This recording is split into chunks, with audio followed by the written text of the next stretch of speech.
அன்பால் இணைந்த அனைத்து நல்ல உள்ளவங்களுக்கும் வணக்கம் நண்பா. நாம் இந்த வீடியோவில் பார்த்திங்கன்னா தமிழக அரசுக்கிட்ட பார்த்திங்கன்னா சத்துணவு வேலைவாய்ப்பு வந்துருந்துச்சு. அதை பற்றி தான் அந்த வீடியோவில் ஃபுல்லாக உங்களுக்கு கிளியராக எக்ஸ்பிளைன் பண்ண போகிறேன். அதே மாதிரி பார்த்திங்கன்னா உங்களுக்கு அங்கன்வாடி வேலைவாய்ப்பு வந்துக்குது. எல்லாமே பார்த்திங்கன்னா நீங்கள் எல்லாம் ரெண்டுமே விண்ணப்பிங்க. எந்த ஜாப் கிடைச்சாலும் நீங்கள் பார்த்திங்கன்னா ஜாயின் பண்ணிடுங்க. அதேமாதிரி பார்த்திங்கன்னா நம்ம சேனலில் நிறைய பேர் பார்த்திங்கன்னா மாவட்டம் வாரியாக போட சொல்கிறீங்க. நமக்கு பார்த்திங்கன்னா சத்துணவு வேலையும் ஒரே டைம் வந்துருச்சு, அங்கன்வாடி வேலையும் வந்துருச்சு. அதனால் பார்த்திங்கன்னா ரெண்டும் பார்த்திங்கன்னா போடுறதுக்கு டைம் இல்லை. முடிஞ்ச வரைக்கும் பார்த்திங்கன்னா உங்களுக்கு உங்களுடைய மாவட்டத்துக்கு பார்த்திங்கன்னா நான் கொண்டு வந்து சேர்க்குறேன். நீங்கள் பார்த்திங்கன்னா உங்களுடைய மாவட்டத்தை கமெண்டில் சொல்லுங்கள். இந்த ஜாப் பார்த்திங்கன்னா உங்களுக்கு எந்த ஒரு எக்ஸாமினேஷனுமே இல்லை, நேரடியாக பார்த்திங்கன்னா எடுக்கிறதாக சொல்லியிருக்காங்க. அதேமாதிரி பார்த்திங்கன்னா இதுக்கு எந்த ஒரு கட்டணமும் இல்லைன்னு சொல்லி கொடுத்துருக்காங்க. அப்ளிகேஷன் ஃபீஸு கிடையாது. இது கல்வி தகுதி பார்த்திங்கன்னா நீங்கள் 10வது பாஸ் பண்ணியிருக்கலாம், ஃபெயில் ஆகிருந்தாலும் பார்த்திங்கன்னா நீங்கள் அப்ளை பண்ணலாம்னு சொல்லியிருக்காங்க. அதேமாதிரி பார்த்திங்கன்னா இந்த அப்ளிகேஷன் ஃபார்மில் நிறையா ப்ராசஸ் இருக்குது, ப்ரொசீஜர்லாம் இருக்குது. அதனால் பார்த்திங்கன்னா இந்த வீடியோவை நீங்கள் விண்ணப்ப படிவு எப்படி பூர்த்தி செய்யணும்னு சொல்லி பார்த்திங்கன்னா இந்த வீடியோலேயே நான் சொல்லியிருப்பேன். நோட்டிஃபிகேஷன் ஃபஸ்ட்டு பார்ப்போம், அடுத்து பார்த்திங்கன்னா அப்ளிகேஷன் ஃபார்ம் ரெண்டுமே பார்த்திங்கன்னா இந்த வீடியோவில் சொல்லியிருப்பேன். நீங்கள் பார்த்திங்கன்னா இந்த வீடியோ பார்க்காம நீங்கள் அப்ளிகேஷன் விண்ணப்ப படிவத்தை பார்த்திங்கன்னா பூர்த்தி செய்து மிஸ்டேக் பண்ணிடாதீங்க. நீங்கள் பண்ணி அனுப்பிட்டீங்களா அவங்க பார்த்திங்கன்னா உங்களுடைய அப்ளிகேஷன் ஸ்டார்டிங்லேயே நிராகரிச்சிருவாங்க. ஏன்னா இந்த ஜாப் பார்த்திங்கன்னா பல வருஷத்துக்கு அப்புறமேட்டுக்கு வந்துக்குது. இந்த வாய்ப்பை பார்த்திங்கன்னா மிஸ் பண்ணிட்டீங்களா, அடுத்த வாய்ப்பு பார்த்திங்கன்னா எப்போ கிடைக்குன்னு சொல்லாது, மறுபடியும் பல வருடங்கள் கூட ஆகலாம். அதனால் வந்துக்கிற வாய்ப்பை பார்த்திங்கன்னா நம்ம கரெக்டாக பூர்த்தி செஞ்சு நம்ம கரெக்டாக அப்ளை பண்ண மாதிரி நமக்கு கண்டிப்பாக ஜாப் கிடைக்கும். அதேமாதிரி நம்ம சேனலுக்கு புது வருஷம் இருந்தால் நீங்கள் பார்த்திங்கன்னா சப்ஸ்கிரைப் பண்ணலாம், சப்ஸ்கிரைப் பண்ணி வைங்க. அப்போ வாங்க வீடியோக்குள்ளே போகலாம். கடலூர் மாவட்ட ஆட்சித்தலைவர் பார்த்திங்கன்னா பத்திரிகை செய்தியாக ஒன்று வெளியிட்டிருக்காங்க. அது என்னன்னு பார்த்திங்கன்னா சத்துணவு திட்டத்தின் கீழே பார்த்திங்கன்னா கடலூர் மாவட்டத்தில் உங்களுக்கு பள்ளியில் செயல்படும் சத்துணவு மையத்தில் பார்த்திங்கன்னா உங்களுக்கு 320 சமையல் உதவியாளர் பணியிடங்களுக்கு பார்த்திங்கன்னா நேரடியாக எடுக்கிறதுக்கான அறிவிப்புன்னு சொல்லி பார்த்திங்கன்னா உங்களுக்கு மாவட்ட ஆட்சித்தலைவர் கொடுத்துருக்காங்க. இந்த கடலூர் மாவட்டத்தில் பள்ளியில் செயல்படும் சத்துணவு மையத்தில் பார்த்திங்கன்னா காலியாக்கல்ல 320 சமையல் உதவியாளர் பணியிடங்கள் பார்த்திங்கன்னா நீங்கள் எந்தெந்த மையத்தில் எவ்வளோ வேகன்சி இருக்குதுன்னு உங்களுக்கு தெரிஞ்சுக்கணுன்னா நீங்கள் பார்த்திங்கன்னா உங்களுடைய ஊராட்சி ஒன்றிய அலுவலகத்தில் போனீங்களாவே அவங்க நோட்டீஸ் போர்டில் ஒட்டியிருப்பாங்க எந்த மையத்தில் வேகன்சி இருக்குதுன்னு சொல்லி. அந்த மையத்தை பார்த்திங்கன்னா நீங்கள் நோட் பண்ணி வைங்க. அந்த மையத்தோட நம்பரு, பேர், அட்ரஸ் எல்லாமே நோட் பண்ணி வைங்க. நான் பார்த்திங்கன்னா இது பின்னாடி யூஸ் ஆக நான் பார்த்திங்கன்னா அப்ளிகேஷன் ஃபார்மில் சொல்கிறேன் எங்கே எழுதுன்னு.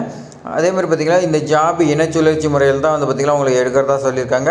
காலி பணியிடங்கள் மற்றும் விண்ணப்பம் பார்த்திங்கன்னா இங்கே கடலூர் மாவட்ட வெப்சைட் இருக்குது, அதில் தான் பார்த்திங்கன்னா கொடுத்துக்கிறதா சொல்லியிருக்காங்க. நீங்கள் பதிவிறக்கம் செஞ்சு கொள்ளலான்னு சொல்லியிருக்காங்க.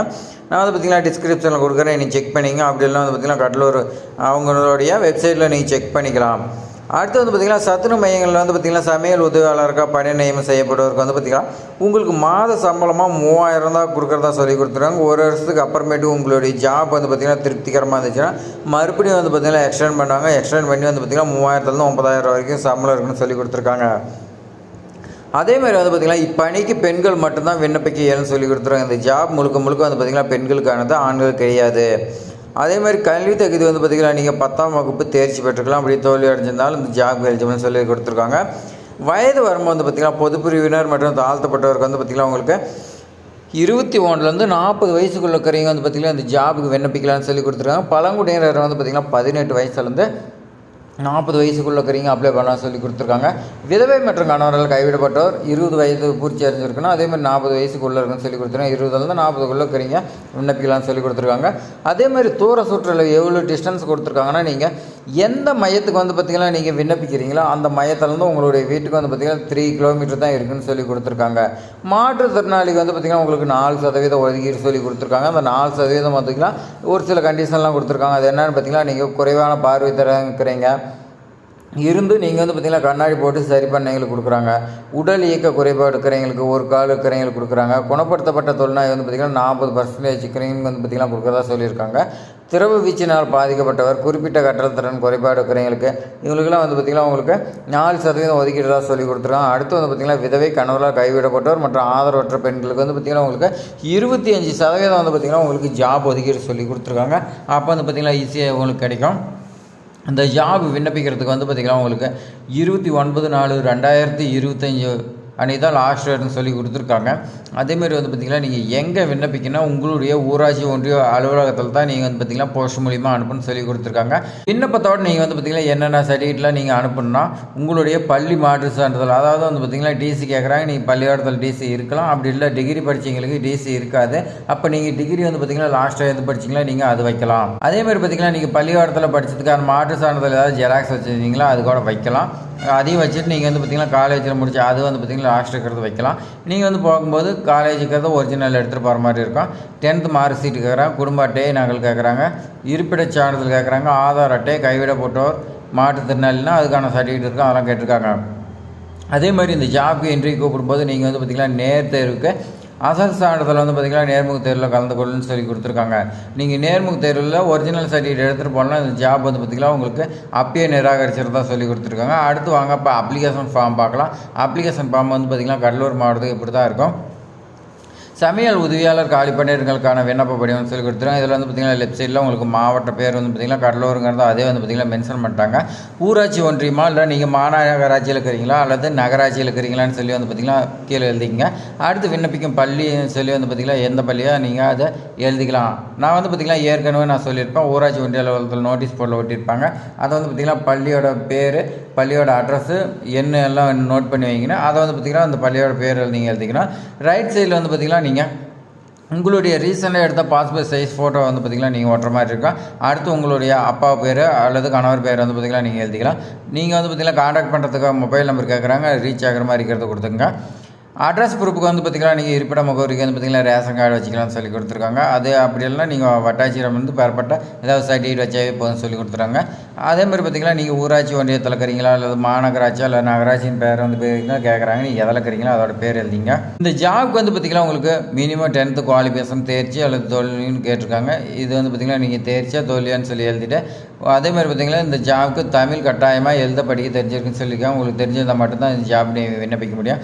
அதேமாதிரி பார்த்திங்கன்னா டேட் ஆஃப் பர்த் கேட்டிருக்காங்க. உங்களோட டேட் ஆஃப் பர்த் பக்கத்தில் எழுதிட்டு உங்களுக்கு இப்போ கரண்டில் என்ன வயசாகுதோ அதை வந்து பார்த்திங்கன்னா எழுதிங்க. அடுத்து வந்து பார்த்திங்கன்னா சாதி மற்றும் உட்பிரிவுன்னு சொல்லி கேட்குறாங்க. இது வந்து பார்த்திங்கன்னா வட்டாட்சியர்கிட்ட வந்து சாதி சான்றிதழ் கொடுத்துருப்பாங்க. அது வந்து பார்த்திங்கன்னா நீங்கள் என்ன சாதிங்கிறத நீங்கள் மென்ஷன் பண்ணிக்கலாம். மாற்றுத்திறனாளியான்னு கேட்குறாங்க, ஆவணம் கொடுங்க, இல்லைன்னா இல்லைன்னு சொல்லி விட்டுருங்க. விதவை, கணவரால் கைவிடப்பட்டோர் இதெல்லாம் வந்து பார்த்திங்கன்னா கேட்டிருக்காங்க, ஆவணம் கொடுங்க, இல்லைன்னு விட்டுருங்க. பணியிடம் கோரும் மையமோ பள்ளியின் பெயரை கேட்டிருக்காங்க. நான் ஏற்கனவே சொன்ன மாதிரி தான் இங்கே வந்து பார்த்திங்கன்னா உங்களுடைய பள்ளியோட பேர் எழுதிங்க, எந்த மையத்துக்கு விண்ணப்பிக்கிறீங்களோ அதோட பேர் எழுதிங்க.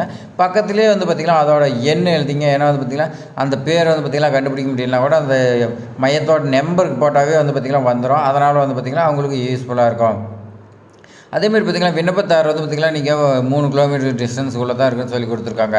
லெஃப்ட் சைடில் வந்து பார்த்திங்கன்னா 4 இடம்னு சொல்லி போட்டிருக்காங்க. நீங்கள் வந்து பார்த்திங்கன்னா என்னை விண்ணப்பிக்கிறீங்களோ அந்த 4 உங்களுடைய ஊர் போட்டுங்க. விண்ணப்பத்தார் கையெழுத்து கேட்குறாங்க, இந்த இடத்துல நீங்கள் போட்டுங்க. அடுத்து வந்து பார்த்திங்கன்னா என்னென்ன சர்டிஃபிகேட் கேட்குறாங்க நம்ம ஏற்கனவே சொன்னால் பள்ளி மாவட்ட சான்றிதழ், 10th mark sheet, ration card, அதேமாதிரி ஆதார் கார்டு, சாதி சான்றிதழ் நகல் வந்து பார்த்திங்கன்னா நீங்கள் வைக்கிற மாதிரி இருக்குன்னு சொல்லி கொடுத்துருக்காங்க.